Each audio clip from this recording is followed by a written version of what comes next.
All right. Okay. So this is why feeling high isn't a high vibration.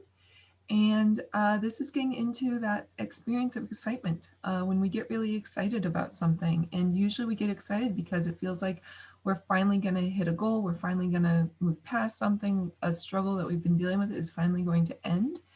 And the reason excitement is problematic here is it only shows up in the face of an obstacle. It only shows up. A very profound teacher of mine says we don't feel energy, we feel our resistance to it. When something's working, we don't feel anything. When we feel that, oh my goodness, excitement, what's happening is you're encountering a resistance to a goal. Something inside is uh, hitting against something that doesn't believe you can actually have it.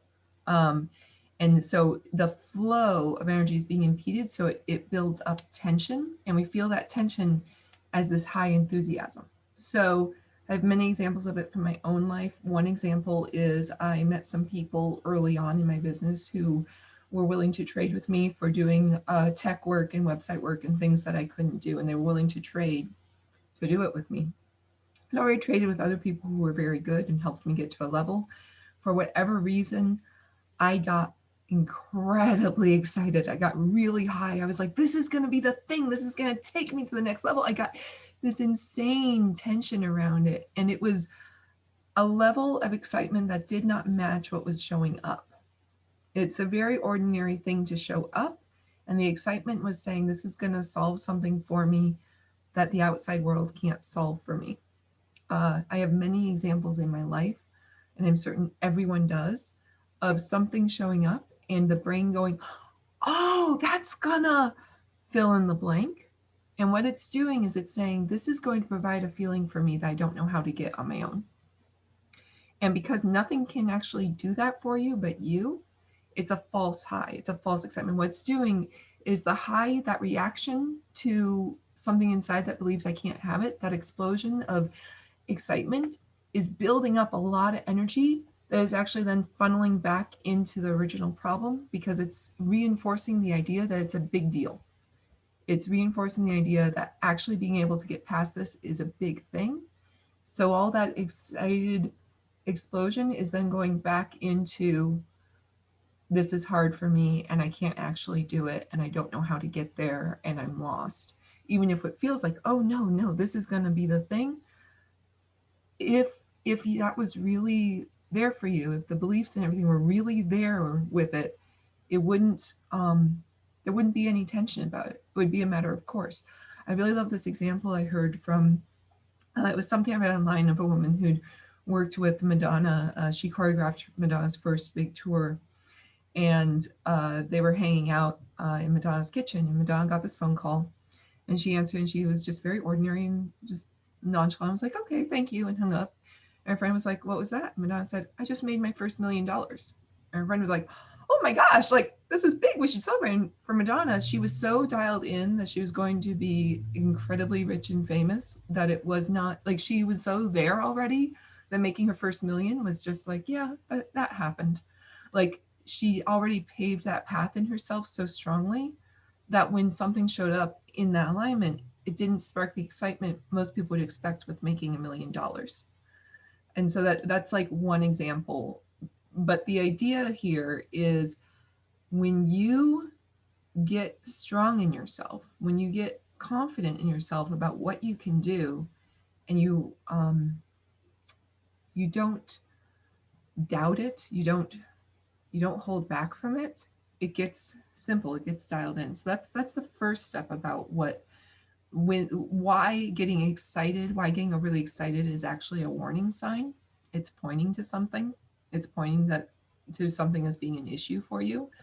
Uh, and then the other piece is why that excitement is problematic. This gets into another level about a little bit of a deeper teaching about how we experience our reality. Um, my teacher has said that this is the land of Luciferian light.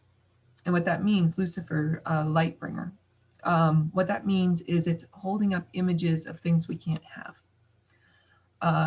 it's the idea if you can see it, there's this sense of it being out of reach. Like there's always this reaching for something that you can't quite have. That's the Luciferian light. It's false hope. It's the idea that there's something out here that's better than what you have. And if you just keep reaching, you can attain it. And we have a lot of sales pitches wrapped up in that story. If you just do this, if you just try this, you'll get that thing. The reason it's a false promise is because really and truly nothing can give you a feeling except you. You are the cause of your emotions. I do a thing in my manifestation class of observing your thoughts and emotions, naming them so you can see that you're actually generating them, like they're being generated from inside of you. So whenever you perceive something outside of you as giving you something you need, it's saying, if I get this, I'll get to feel that thing that I've always wanted to feel. Well, you've already felt it. You feel it by imagining having it. It's already there inside you. Reaching for the thing is not going to give you what you want. Feeling that feeling is what will give you what you want. And that's because this goes back to what I've talked about when I've talked about emotions classes. My emotions classes, we don't want things, we want emotions. We ascribe objects to emotions, and then we say, get that object, you get the emotion.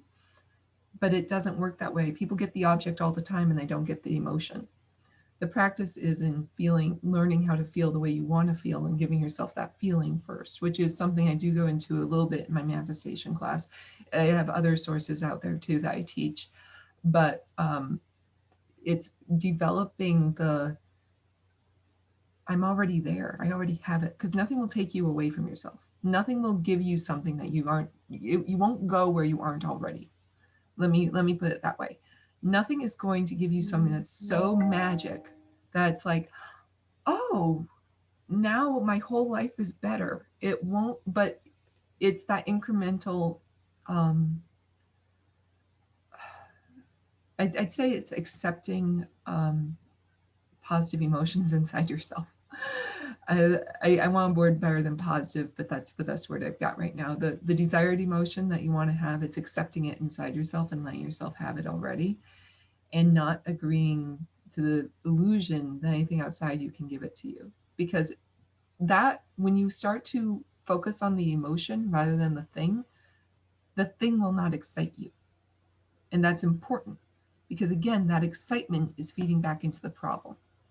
So when you own that you are creating your emotions and that anything you feel is because of you and what you do inside yourself, when you can accept that and own that, and when you make it okay to feel good, which is what I've spent the last 20 years of my life practicing, is how to feel happy. Because I realized if I wanted to be happy, I wasn't going to get it unless I practiced it.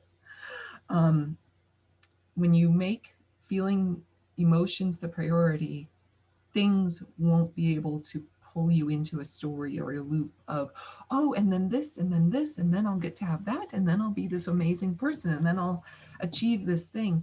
A lot of times, like the start of the new year, there's that very tired pattern that we as a society have agreed to of, okay, it's a new year, fresh start, new beginning, make my resolutions, and peter out in 2 to 3 months. That's like the agreed norm. And it's because there's this excitement charge borrowed from this agreement of a fresh start that's just arbitrary. We just invented that in the middle of the winter. Suddenly we get a fresh start. Um, that's not, but it's an arbitrary agreement. And then we put a lot of power behind it. And then we went, oh, okay. And then we tense up and we get tight on this. Okay, and now, and as I said in the description of this, that excitement is a fear response. The ego is afraid of change. It's afraid of what it doesn't know. It's afraid of getting what it wants. So it will create a narrative that says, I can have it if I do this, and all of that. And if I'm starting to do this, then maybe I'll actually get to have it. And all of that is then feeding into, but I can't really have it, or whatever the belief is.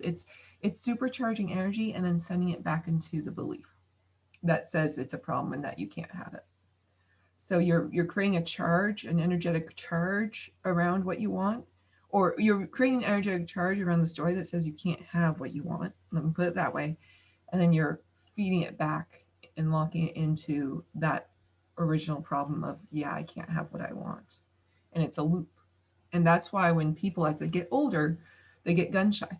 They go, oh, this feels like it could work, but I know that it can't because things haven't worked for me before, and da da da. And I know because I've been there. And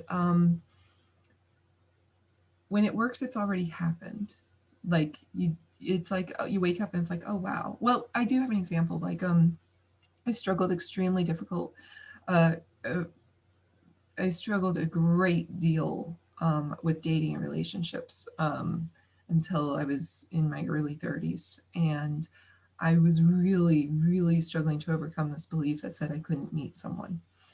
And I tried all these things, I did all this self work, and when I finally shifted the belief that I couldn't meet someone, because I'd go on a date, I'd have something that was very promising, and I would get high. I would get so excited. I remember my friend being like, dude, like this is not a healthy reaction to having a good date. And I'm like, leave me alone. I need to go through this. Just let me be excited.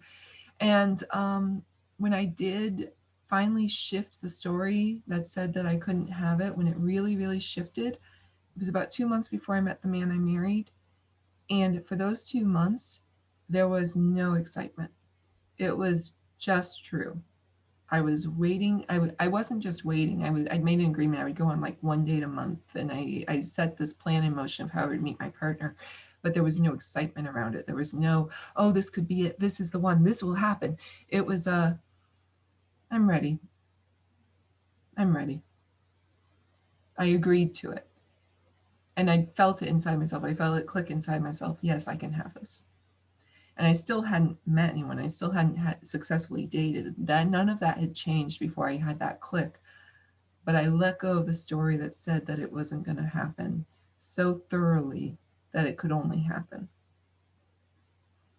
And then all the excited charge went away. And I still get caught by it, but I now use that excitement when it shows up. I use it as a signal that I'm holding on to something, that there's something I'm not looking at. If I get really excited about something happening, it's like, oh, there's something inside me that I'm locked on. So I use that excitement as a cue to do some self-awareness work. Like what am I believing? What am I thinking that says this is a big deal? That I need to hold on to this, that this is an answer for a problem. And things have surprised me. Things have shown up where I didn't think I had any problems. I thought my life was going really well. And then I get really excited. And it's like, oh, no, I really do think there's something inside me that is desperate, that is wanting an answer. And so it's a good awareness tool, but I don't take it as, oh, there's a solution to my life right now. Okay. Any questions or comments about anything I've said so far? You can write it in the chat if you want. Okay. So the next piece is about how, when that excited charge comes up, what to do. Because it will come up. It still comes up for me. I don't know that maybe at some point it'll stop showing up or it'll show up differently, but I still get a charge. I still get excited about things. We always want more. That's one of the things about us humans. We are always wanting more. It doesn't matter what you've got or how much you've got, you always want more. And so you get excited because if it's not there, there's something inside that's saying, I can't have it. So if it starts to show up, it goes, oh, oh, oh. And that, like you're not breathing, you're not receiving, you're not actually getting it, you're not letting yourself have it. So when that excitement energy comes up, what's been doing is the charge shows up and it feeds back into the problem. What we're gonna do is we're gonna feed it into the new reality of what you want. And the way I do it, this is one of the first techniques I teach in my manifestation class, is sending the energy, that excited charge, down and in. Because when we get excited, what it does is it goes up and out. It goes like this. And when it gets up and out and excited, it is getting top heavy. It becomes this heavy weight and overwhelming. And it diffuses your power. Like your power is here inside you. It's in your center. It's in your core. And it's going away from you. It's getting lost in the clouds of what could be. And it pulls you off center. In Tai Chi, which is where I learned this, you never leave your center. If you're fighting an opponent, you never push your arms past your center. You never go beyond your center. You stay in you, because otherwise you lose power. Otherwise you lose your ability to, you lose control. You lose your ability to do things effectively. So we send that energy down and in. And it can be a breathing thing of,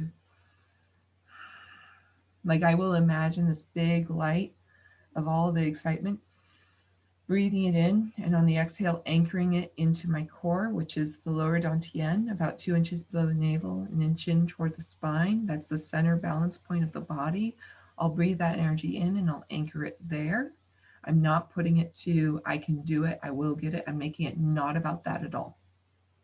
This is not about if you'll actually get healthy, actually make money, actually meet a partner, any of that. It's about you, your strength, your power here, now as a human.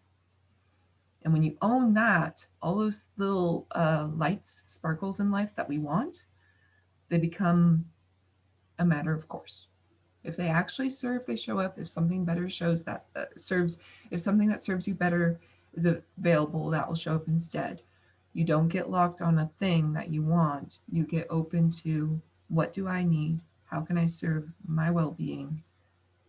And you anchor your energy in. So that's one thing. You can also like send it down deeper into your roots. I talk about watering your roots in my class. And that's the idea is the further down the body we go, the deeper into the unconscious we go. And when we go deep into the unconscious, it becomes the unconscious reality. So that thing about, yeah, I made my first million. Well, Madonna had already in her deep unconscious agreed that she would make millions of dollars. So that was why it wasn't a big deal.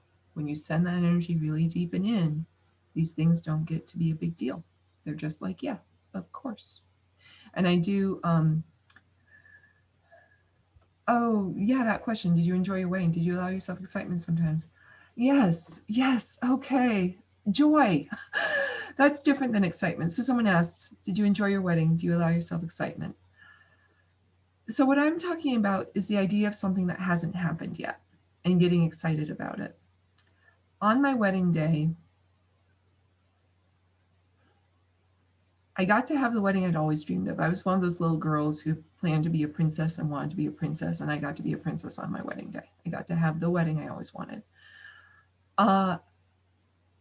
Time goes really fast at weddings. You're rushed, you're hungry, you have all your friends and family, but you don't have time to talk to them. Like on the day, I was really trying to slow down and enjoy it. And there were highlights that I really did enjoy. And at the same time, it was a little bit of this, whoa, but it wasn't the idea of a thing that I didn't have. It was there, it was now. I was getting married. It wasn't like, I'm going to get married. It was, I am getting married right now. There's a difference. It's the present versus the future. So yes, you get to be excited and enjoy life. I'm not talking about a boring life where you're just sort of neutral all the time. You get to get really excited, but you get to be excited about the things that you have. Like I am over the moon ecstatic every single day that I have children. I wanted children my whole life. I wanted them more than anything. I wanted them so much I didn't even dare to think about it because I was so caught up on the first step of finding a partner. I didn't know if I'd ever have kids. I got to have kids, and that joy is overwhelming and daily. And what's nice about children is they can take a lot of work and time and effort. So I have somewhere for all that energy to go. I'm not just sitting around all day going, wow, I have children. I get to stay up late trying to get them to sleep and clean up after them and have no time and all those wonderful things. And hold my breath till they're old enough that I can leave them alone without them dying. So there's excitement, there's enthusiasm, there's joy, but it's the present. It's not the future. It's not an imagined future. And that's the difference. That makes sense? So we get to be really excited about life, but we get to be excited about the things we have in life, not what we think we're going to have and what we're hoping for, and not the dream that we haven't been able to get. Now, There is, there's a lot of stuff in manifestation when I talk about like get really excited about your vision so that you can like put energy into it. I think this is a hang up people get because they mistake this kind of charged thing with that. What they're talking about is something I talk about in my action class or my little talk on action that I did about infusing the environment with the feelings you want to have. Like taking action as a way of expressing an emotion that you want to experience in life rather than it being how to get an emotion you want to have in life, if that makes sense. So when they talk about like getting enthusiastic about something, they're talking about feel happy first, like feel your happiness and bring that forward. But it makes it sound like um, get really excited, get really amped. And the more you do that, the more it tends to go. When people get really amped, usually it's saying, there's a wall here, there's something I cannot cross, there's a line I cannot cross. And we end up putting all the energy back into the line that we cannot cross. Because that's what we're hitting. We're hitting a wall, and we're telling ourselves that we will finally break through that wall. But in reality, when you really transform something, you realize there was no wall, and that was probably my biggest challenge in finding a partner, was discovering there was nothing that was stopping me from finding one. Because when there's nothing stopping you, there's nothing to solve. No, there's no action you can take to make it better. I had to realize that I could meet someone and then I could meet someone, but it was a purely internal thing. Um, yeah, you get to live your life joyful now for what you have. That's why gratitude is so powerful. You get to live a joyful life now, today. What I'm talking about is that excitement for the future, that thing that you're excited that you might get. You get to have it now. It's a feeling. You are wanting a feeling. The big training, and this is something that's much more like I can just sort of point the way with this little talk, is getting enthusiastic about your feelings. Want to feel the feelings more than you want to have the object. That's the thing that will free you. You want the feeling more than the object. It's true, but consciously it's not. Like consciously your mind is like, yeah, sure, but I really want that partner. I really want that thing.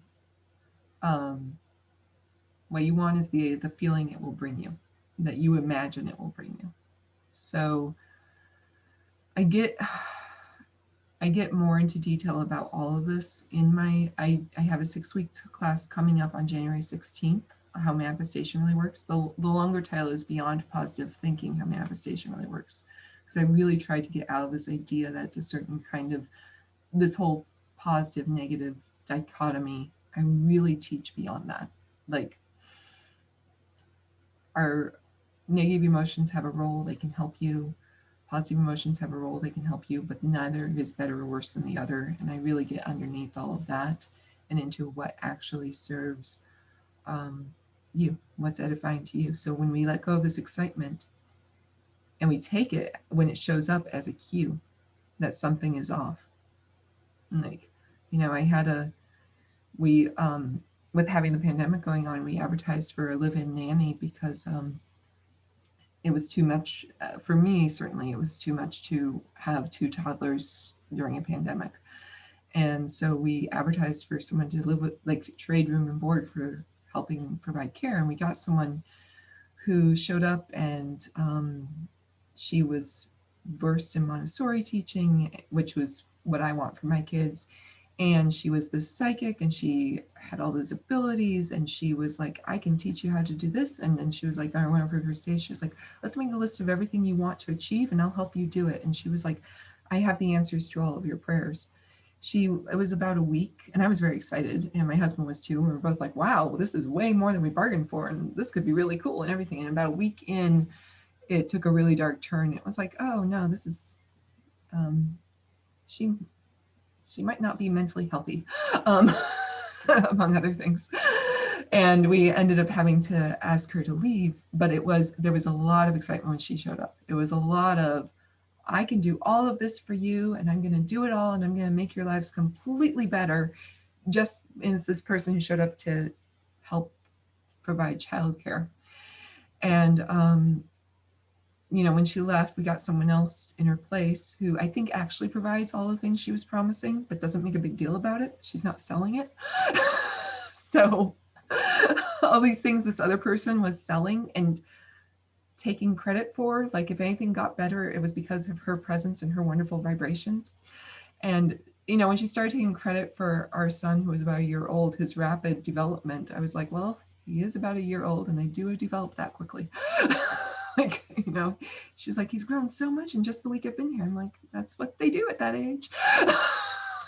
So it's the false shine, the false light, learning to recognize it. I got sold by it. I got totally taken in and I got really excited. And I felt the excitement, but I was like, and I knew all this, I knew everything I'm telling you. I felt the excitement and I was like, yeah, but look at this, and this is great and better. And then every time it shows up in my experience, it's been it's saying it will happen in the future. It's not saying it's happening right now. That's the big difference.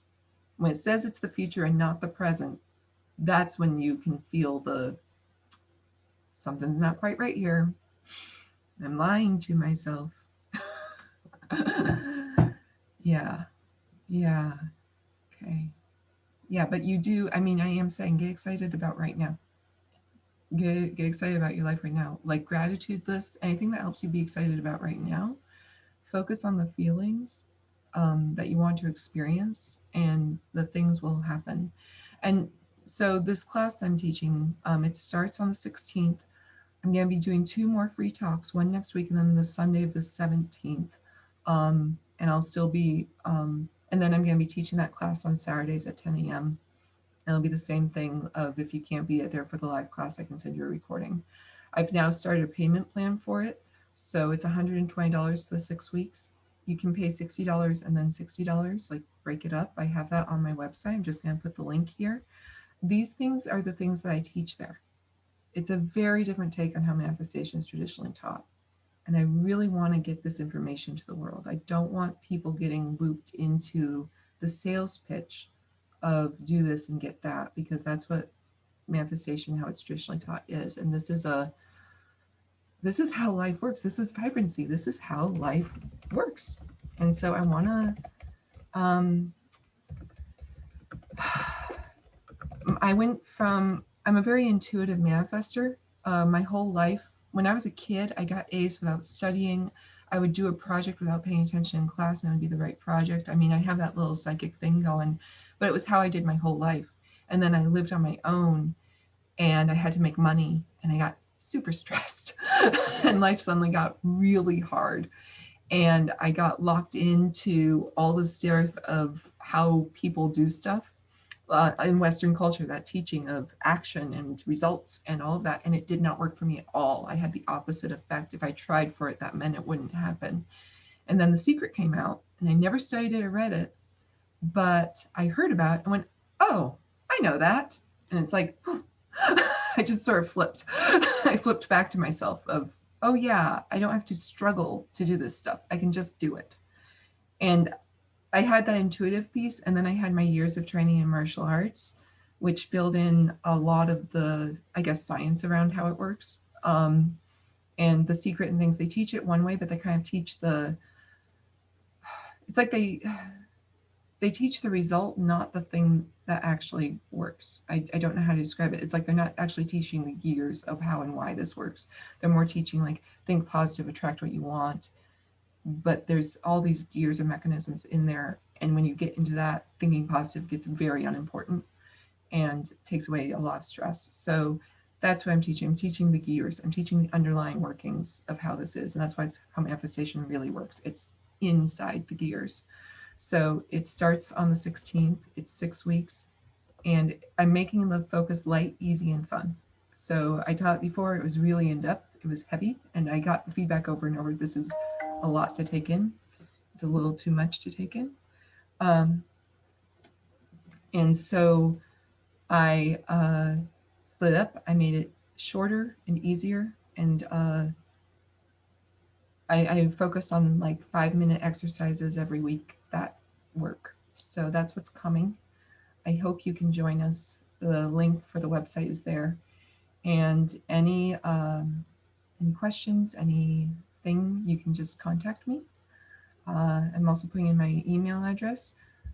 Jewel Marin is my business name, and then Sarah is my given name, which I haven't been able to change on my email yet. So sarah@bodyinsights.com. You can contact me if you have any questions at all. I hope you found this as fun and edifying as I did. um, and I hope to see you in the future. I will be teaching here next Sunday at 2, and then the following Sunday, and then I'm going to be teaching my classes on Saturday mornings. So uh, thank you. Thank you all. And I will, yeah, I'll be sending the recording to anyone who needs it. So if you've been here live and you still want the recording, I can send it to you. Okay. Bye.